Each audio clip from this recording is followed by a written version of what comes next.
Khairpur city reporter रजब अली लूण। Khairpur report तलह Abro. Khairpur में 1,34,080 million की लागत से तैयार थियल शहीद जुल्फकार अली भुट्टो बस टर्मिनल तबाही किनारे पहुंची वई।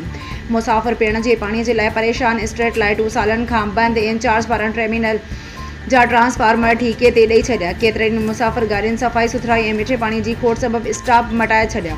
सियासी समाजी अॻवाननि पारां कार्रवाई जो मुतालबो। तफ़सील मूजिब सिंध जे अॻूणे वज़ीर आला सैयद क़ाइम अली शाह पारां पंहिंजे अवाम खे सहूलियत फ़राहम करण जे लाइ शहीद जुल्फकार अली भुट्टो बस टर्मिनल जे नाले सां करोड़े रुपयनि जी मेगा प्रोजेक्ट सां नवाज़ियो हुयो, जेको हाणे इंतज़ामिया लापरवाही ऐं बद इंतज़ामी सबबि तबाही किनारे ते पहुची वियो आहे। बस टर्मिनल में हिकु साज़िश तहत सहूलियतुनि जी खोट ॼाणाए अवाम खे परेशान कयो पियो वञे।